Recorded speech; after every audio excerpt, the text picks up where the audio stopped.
السلام علیکم ورحمۃ اللہ وبرکاتہ۔ نحمدہ ونصلی علی رسولہ الکریم۔ اعوذ باللہ من الشیطان الرجیم۔ بسم اللہ الرحمن الرحیم۔ اللہ تعالیٰ نے قرآن پاک میں ارشاد فرمایا، کبرت کلمۃ تخرج من افواہہم ان یقولون الا کذبا، کہ کتنا بڑا بول ہے کہ ان کے منہ سے نکلتا ہے، بالکل جھوٹ کہہ رہے ہیں۔ یہ اللہ پاک نے قرآن مجید میں سورہ الکہف میں اور اس کی آیت نمبر 5 ہے، اس میں فرمایا۔ گزشتہ سے پیوستہ پیغام میں ہم نے آپ کو دکھایا اور ثابت کیا کہ ابو یحییٰ نور پوری صاحب مطلق طور پر چند الفاظ پکڑ کر مولانا اسحاق رحمہ اللہ کی تکفیر کر رہے ہیں۔ ظاہر ہے کسی کو قادیانی کہنا تکفیر نہیں تو پھر تکفیر کون سی ہوتی ہے، جو کہ سراسر غلط ہے۔ الفاظ کا سہارا پکڑ کر کسی پر بھی گرفت کی جا سکتی ہے۔ مولانا اسحاق رحمہ اللہ کے الفاظ کو ہی پکڑا گیا ہے نا۔ حالانکہ مولانا اسحاق رحمہ اللہ کا موقف قادیانیوں کے بارے میں واضح تھا، دو ٹوک تھا، ڈنکے کی چوٹ پہ تھا، بابانگ دہل تھا، بغیر کسی لگی لپٹی کے تھا، بغیر کسی رو رعایت کے تھا، بغیر کسی تعویل کے تھا۔ تو الفاظ پکڑ کر اگر اسی طرح کی ڈنڈی مارنی ہے تو پھر آئیے جو بیان کی ہے ہم نے حدیث، اس کا مطلب بیان کرے۔ جس طرح بخاری شریف کی اس روایت کا مطلب اور مراد دوسری احادیث سے لینا ضروری ہے، اسی طرح مولانا رحمہ اللہ کے موقف کی مراد تک پہنچنے کے لیے باقی خطبات کو سامنے رکھنا ضروری ہے۔ لیکن اگر وہ سامنے رکھے جائیں گے تو پھر ڈنڈی نہیں ماری جا سکتی۔ اب آئیے غور کیجئے، توجہ فرمائیے، بات کو مزید سمجھیں۔ صحیح بخاری میں سیدنا موسیٰ علیہ السلام کے متعلق کیا لکھا ہے کہ ملک الموت آدمی کی شکل میں موسیٰ علیہ السلام کے پاس بھیجے گئے۔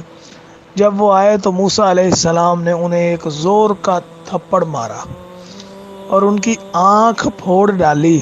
وہ واپس اپنے رب کے حضور پہنچے اور عرض کیا کہ یا اللہ، تو نے مجھے ایسے بندے کی طرف بھیجا جو مرنا نہیں چاہتا۔ اللہ تعالیٰ نے ان کی آنکھ پہلے کی طرح کر دی اور فرمایا دوبارہ جا اور ان سے کہہ کہ اپنا ایک ہاتھ ایک بیل کی پیٹھ پر رکھیں اور پیٹھ کے جتنے بال آپ کے ہاتھ تلے آ جائیں، ان کے ہر بال کے بدلے 1 سال کی زندگی دی جاتی ہے۔ تو موسیٰ علیہ السلام تک جب یہ پیغام پہنچا، آپ نے کہا کہ اللہ پھر کیا ہوگا؟ اللہ تعالیٰ نے فرمایا پھر بھی موت آنی ہے۔ تو موسیٰ علیہ السلام بولے تو ابھی کیوں نہ آ جائے؟ پھر انہوں نے اللہ تعالیٰ سے دعا کی انہیں ایک پتھر کی ارض مقدس سے قریب کر دیا جائے۔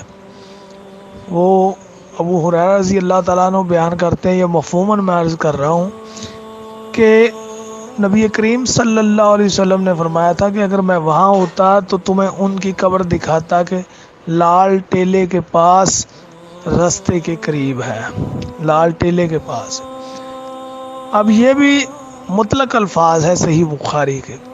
موسیٰ علیہ السلام کا اللہ تعالیٰ کے حکم بردار فرشتے کے ساتھ یہ سلوک کرنا، ان کو تھپڑ مارنا اور پھر فرشتے کا واپس جانا اور پھر آنا، یہ آمد و رفت آنے جانے میں، موت میں تو پھر تاخیر ہوئی، جبکہ اللہ تعالیٰ ہرگز تاخیر نہیں کرتا۔ جب کسی کی موت آ جاتی ہے تو یہ تاخیر کیوں کر ہوئی؟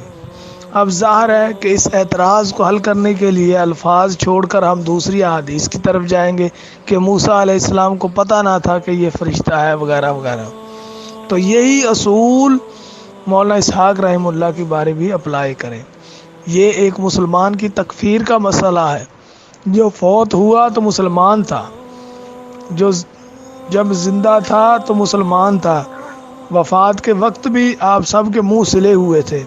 جامعہ سلفیہ کے ایک شیخ الحدیث نے بھی ان کا جنازہ نہ صرف پڑھا ہے بلکہ وہ اس کا برملا اظہار بھی فرماتے ہیں۔ وہ بزرگ عالم دین ہیں اور استاذ الاساتذہ ہیں۔ وفات کے کم و بیش 6 سال بعد تک ابو یحییٰ کے منہ کھولنے تک مولا اسحاق صرف گناہ گار تھے، تفرد تھا۔ اب وہ کافر ہو گیا ہے، اب وہ کافر ہو گئے ہیں۔ آئیے ایک اور مثال میں پیش کرتا ہوں۔ وہابی عقائد میں یہ بات اٹل ہے کہ اللہ تعالیٰ کے سوا علم الغیب کسی کے پاس نہیں۔ آئیے ذرا صحیح بخاری کھولیے۔ رسول اللہ صلی اللہ علیہ وسلم نے فرمایا، سلیمان علیہ السلام نے ایک دن کہا کہ آج میں رات میں اپنی 90 بیویوں کے پاس جاؤں گا اور ہر ایک کے یہاں ایک گھوڑ سوار پیدا ہوگا جو اللہ کے راستے میں وہ جہاد کرے گا، اور اس پر ان کے ساتھی نے کہا تھا کہ انشاءاللہ کہیں، لیکن سلیمان علیہ السلام نے انشاءاللہ نہ کہا۔ یہاں پر 2 باتیں نکل رہی۔ نمبر 1، انشاءاللہ ترغیب دلانے کے باوجود انہوں نے نہیں کہا۔ نمبر 2، وہ ایک غیب کی بات بیان کر رہے ہیں کہ میں آج جاؤں گا اور ایسے ہوگا، کہاں بچے پیدا ہوں گے اور کہاں پھر وہ جہاد کریں گے، وہ گھڑ سوار ہو جائیں گے۔ تو انشاءاللہ بھی نہ کہا۔ چنانچہ وہ اپنی تمام بیویوں کے پاس گئے، لیکن ایک عورت کے سوا کسی کو حمل نہ ہوا، اور اس سے بھی ناقص بچہ پیدا ہوا۔ اور اس ذات اللہ کے رسول صلی اللہ علیہ وسلم نے فرمایا کہ اس ذات کی قسم جس میں اللہ کے نبی صلی اللہ علیہ وسلم فرمایا کہ اگر وہ انشاءاللہ کہتے تو پھر سب کے سب اسی طرح سب گھوڑ سوار ہوتے، اللہ کے راستے میں وہ جہاد کرنے والے ہوتے۔ تو اب اللہ کے پیغمبر کا ترغیب دلانے پر بھی انشاءاللہ نہ کہنا، پھر اس بات کی تصدیق میں رسول اللہ صلی اللہ علیہ وسلم کا گواہی دینا کہ اگر وہ انشاءاللہ کہہ دیتے تو ایسا ہوتا۔ اس روایت کو صحیح طرح سے بیان کرنے کے لیے اس کا مفہوم، مراد، تشریح لینے کے لیے دوسری احادیث سامنے رکھ کر بیان ہوگا۔ اس کا مطلب یہ ہے، یہ ایک اندازہ تھا سلیمان علیہ السلام کا، دعویٰ نہ تھا۔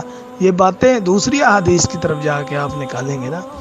انشاءاللہ انہوں نے قصداً کہنا نہیں چھوڑا، بلکہ وہ بھول گئے۔ تو یہی اصول مولا اسحاق کی تکفیر کرتے ہوئے آپ سامنے کیوں نہ رکھے ہیں؟ آپ نے اب رکھ لیں گے تو ایک ہی ترازو لیں، اسی سے تولیں۔ اب لطف کی بات یہ ہے کہ ابو یحییٰ نور پوری اور ان کے استاد غلام مصطفیٰ ظہیر امن پوری دونوں اس بات کے قائل ہیں، اور سارے غیر مقلدین اس بات کے قائل ہیں کہ تقلید شخصی، تقلید جامد حرام ہے۔ لیکن پہلے ان کی ذرا بات سن لیں۔ مذہب ہے وہ کہتے ہیں کہ اللہ کا فضل و کرم، ہم تو اہل حدیث ہیں، ہم نے عقیدت سلف صالحین سے سیکھنا ہے۔ اگر میں تو سب یہاں تک کہتا ہوں کہ اگر مجھے کوئی قرآن مقدس کی 1000 آیات بینات پیش کرے اور وہ اپنے مطلب میں بالکل واضح ہوں، یعنی وہ مسئلہ ان سے واضح طور پر ثابت ہو رہا ہو، مگر سلف صالحین نے وہ مسئلہ ان سے ثابت نہ کیا ہو یا اس کے خلاف مسئلہ ثابت کیا ہو، تو میں یہ کہوں گا کہ قرآن تو حق ہے لیکن میرا فہم صحیح نہیں، فہم محدثین یا ائمہ دین کا صحیح ہے۔ جی بالکل۔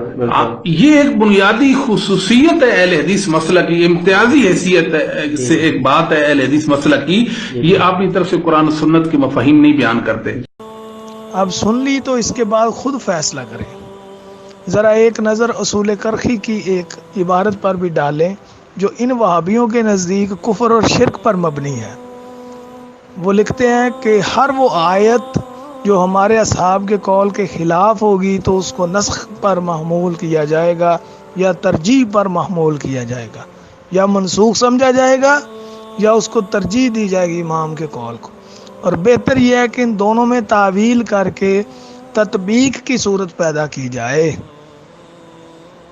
اب فیصلہ آپ خود کریں کہ یہاں تو تطبیق اور تعویل اور منسوخ آخری حل یہ کہا جا رہا ہے، اور امن پوری صاحب کے نزدیک تو 1000 آیات کی مطلق طور پر چھٹی کرنے کا اعلان کیا جا رہا ہے، اور سلف کی بات کر رہے ہیں۔ تو عرض ہے کہ امام زہری، امام سفیان ثوری، ان کے سلف ہونے میں کس کو انکار ہے، کس اہل حدیث کو انکار ہے؟ اب آئیے اصح الکتب بعد الکتاب اللہ سے، صحیح بخاری سے آپ کے سلف کا فہم پیش کرتا ہوں، جو آپ کے نزدیک سلف ہے۔ آگے پیچھے نہیں اب آپ جا سکیں گے. اب میں پیش کرتا ہوں، عمل کرنا آپ کا کام. آپ کہتے 1000 آیتوں سے بات صریحاً ثابت ہو، اشارتاً بھی نہیں، تو نہیں مانوں گا. تو آئیے ذرا اس پر بھی کیجئے. صحیح بخاری میں یہ باب قائم کیا گیا کہ کتوں کے جھوٹے اور ان کی مسجد سے گزرنے کا بیان. زہری کہتے ہیں کہ جب کتا کسی برتن میں منہ ڈالے اور اس کے علاوہ وضو کے لیے اور پانی موجود نہ ہو تو اس سے وضو کیا جا سکتا ہے. اور سفیان کہتے ہیں کہ یہ مسئلہ اللہ تعالیٰ کے اس ارشاد سے سمجھ آتا ہے کہ جب پانی نہ پاؤ تو تیمم کر لو، اور کتے کا جھوٹا پانی ہی ہے. طبیعت اس سے نفرت کرتی ہے، بہرحال اس سے وضو کر لے اور تیمم بھی کر لے. یہ لیجئے جی فہم سلف، جس کے متعلق آپ کا یہ کہنا ہے کہ 1000 آیتیں چھوڑ دوں گا. فہم سلف ذرا کتے کے جھوٹے سے وضو کر کے دکھائیے اور اس مسئلہ کو بیان کیجئے. اب اس کا ذوف بیان کیا جائے روایت کا تو صحیح بخاری کے مکمل صحیح ہونے کا دعویٰ ٹوٹے گا. اور وہ وہابی جو یہ کہتے تھے کہ اس کے صحیح نہ ہونے پر طلاق کی قسم کھانے پر طلاق نہ ہوگی، وہ آپ کو سمجھائیں گے کہ اس کا مطلب کیا ہے. اب اس پر آپ فتویٰ دو، اس کا اب رد کرو، ادھر ادھر جاؤ کہ یہ نہیں وہ نہیں. تو یہی بات مولانا اسحاق رحمہ اللہ کی تکفیر کرتے ہوئے کیوں نہ آپ کے سامنے آئی. تو میں مزید بھی آگے جا سکتا ہوں، لیکن ہماری تربیت اس طرح سے نہیں کی گئی.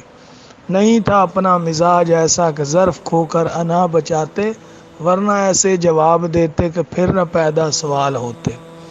تو کوشش کیجئے، ہم سے بچیے، اس موضوع کو مت چھیڑیے، ورنہ پھر انشاءاللہ اللہ کے اس ولی پر جس کی آپ نے تکفیر کی ہے، اس کی تکفیر کرنے پر ہم آپ کی گرفت کریں گے، علمی گرفت.